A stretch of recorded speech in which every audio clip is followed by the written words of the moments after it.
Hey, good afternoon. It's Wednesday, June 1st. Thanks so much for being here today. Thanks for your patience with the break yesterday.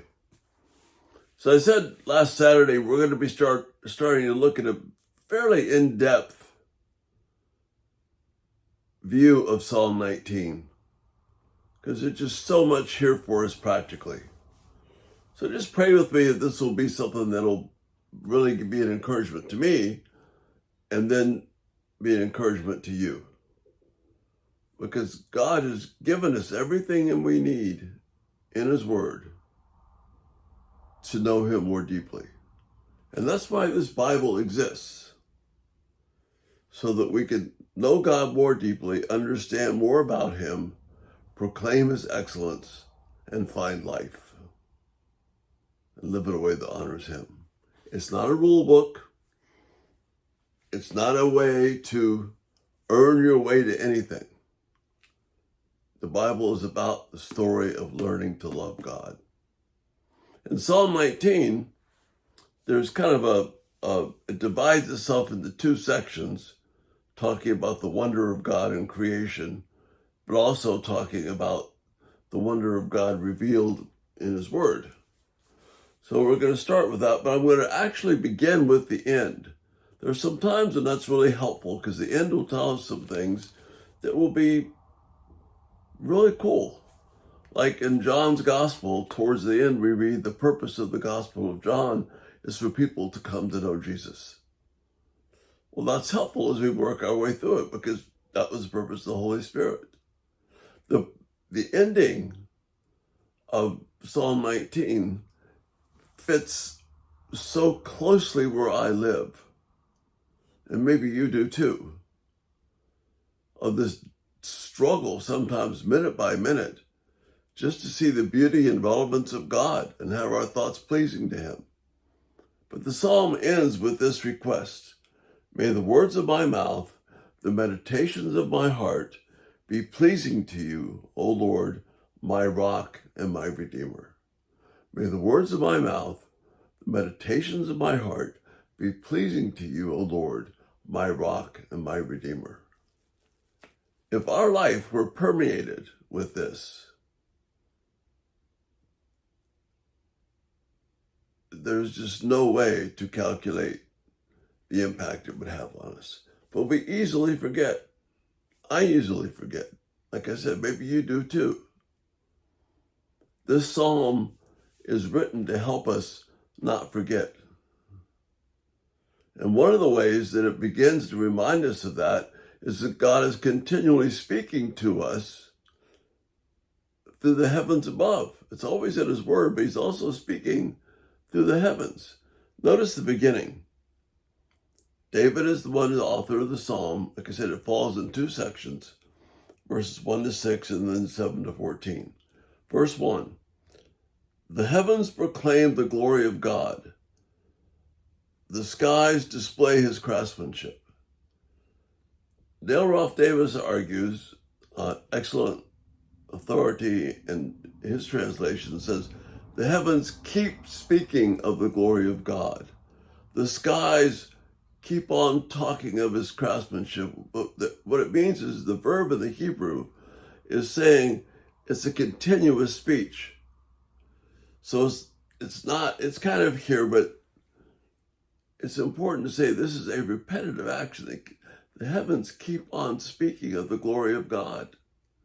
They keep on talking about the beauty of God, the wonder of God. They never stop. Whether it's a storm, a blue sky, a pleasant sun, a starlit night, or in the case of the thumbnail tonight, the total eclipse of a few years ago. Probably one of my favorite photos that I've taken because it's such a powerful display of the glory of God. Every time I look at it, it continually speaks to me. Every time we see God moving in the clouds, we know the Bible tells us for a reason He is moving the clouds. Not some random thing, not some off-chance high-pressure, low-pressure system. If you want to see the hand of God working, look at the clouds. Look at the skies, the stars, the moon, the sun. They're all evidence of the hand of God at work, telling us about his glory. Glory means simply enhancing the reputation of God, giving God weight, giving him gravitas, realizing how impressive he is. And then combined with the Old Testament reference to glory, just the glory and brightness of God. And that's what the heavens declare for us. That's what that solar eclipse declared for us. It was striking to me. It's kind of like the way that the glory of God was in the Old Testament, when God would shine his glory from the mountains and the people didn't want to see it because it was terrifying. If you looked at that solar eclipse at any other time with the naked eye, other than when it was covered the way it is in the photograph, your eyes could be severely damaged, especially if you're looking through a telescope or binoculars or something like that, because of the intensity. For those few moments when you had totality and you could see the ring of fire around outside, you caught a beautiful glimpse of the power of God. It's speaking to us all the time. The sun rises, the sun sets. When there are no visible sunrises and sunsets, it's speaking to us. We forget. We easily forget.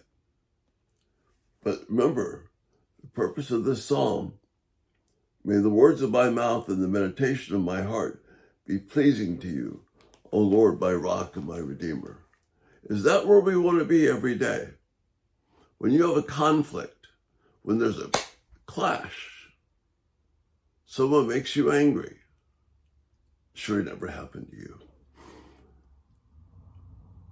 Is my first prayer, may the words of my mouth and the thoughts of my heart be pleasing to you, God, because not making the situation better is not my goal.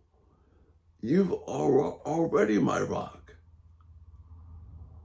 That other person may or may not change, but you're my God. You're my rock.